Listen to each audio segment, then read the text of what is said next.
Hey up everyone, I'm back again. So today I'm just having a look at the Galaxy Gear 2, which is a smartwatch which was created by Samsung in 2014, and I was quite interested to see what sort of experience this technology could bring, because some people have been saying that smartwatches might be the future and might kind of replace smartphones. So worthwhile to see how the experience is on this device. And I have to say, in terms of the build quality, I'm quite impressed. I think that it is a very solid and attractive looking device.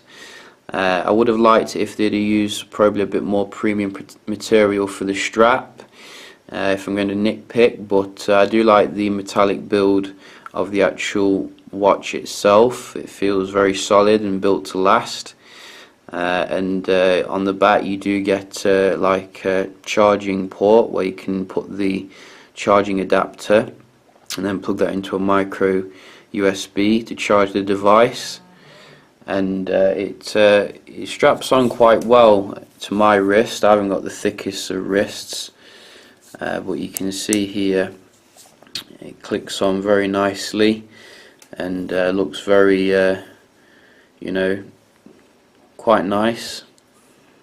And you know, I think that most people will be very happy with the form factor of the device. It doesn't feel uncomfortable or anything, and I have been wearing it around a little bit today just to see if there's any irritation, and there's none as of yet. So quite a nice compact design.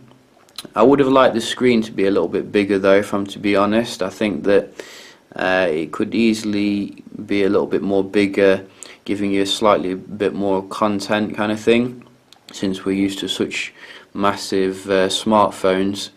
But in terms of the actual display, you are getting a nice Super AMOLED display, which as to be expected gives you absolutely fantastic viewing angles and very punchy kind of colours. It's 320 by 320 with the RGB matrix, so I don't think it's a pentile display, so everything appears very nice and crisp on the device.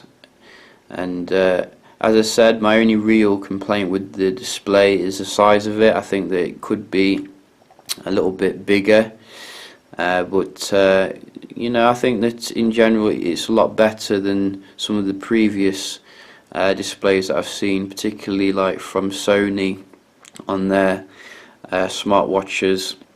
So a nice display, and that's backed up with a 1 GHz dual core CPU, which is an Exynos 3250, and it seems to push the device along very nicely.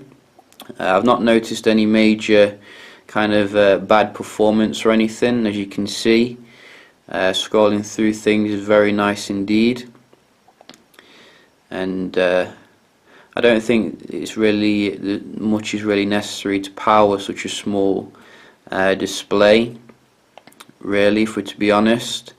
But everything that I've tried so far, you know, very nice and fluid throughout, and no lags or anything.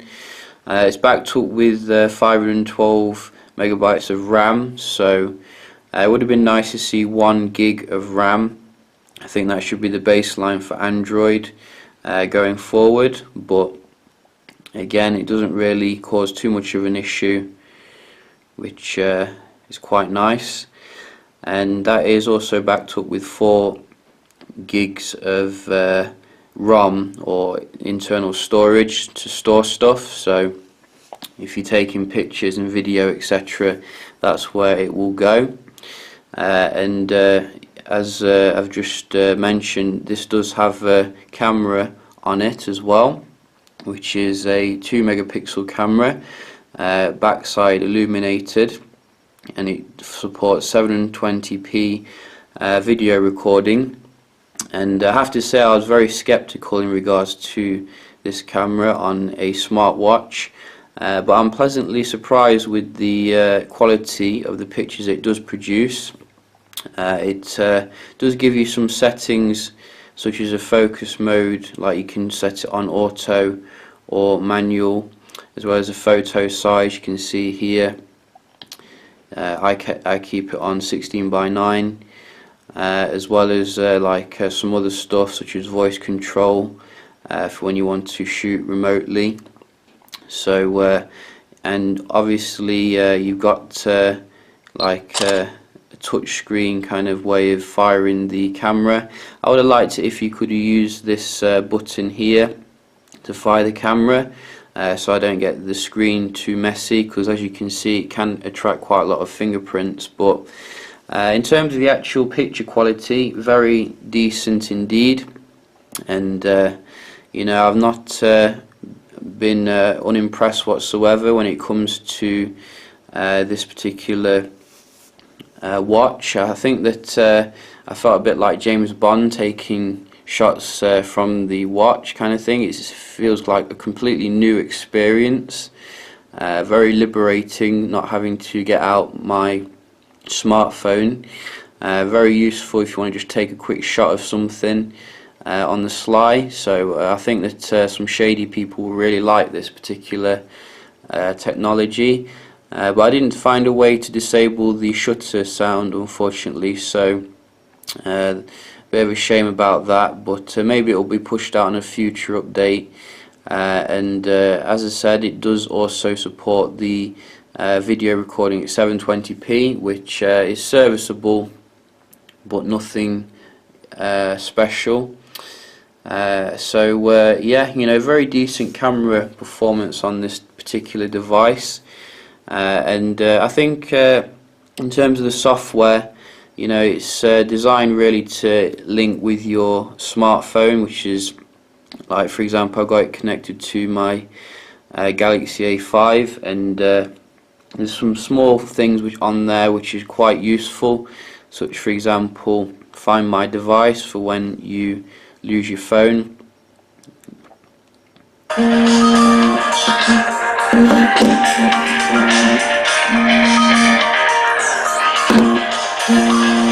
So you're never really going to lose your phone again after that.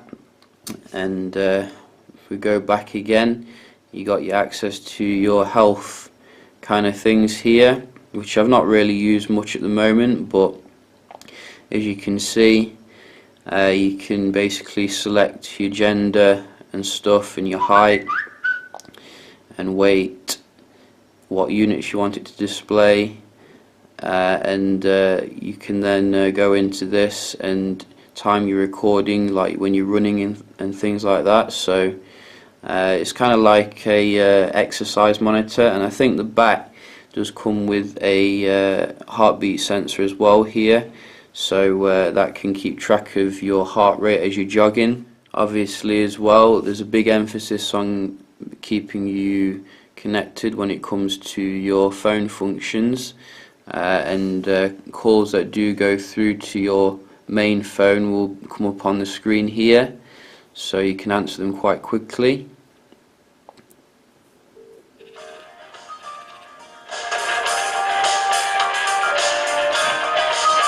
Which is very useful if you're driving and don't want to reach for your phone.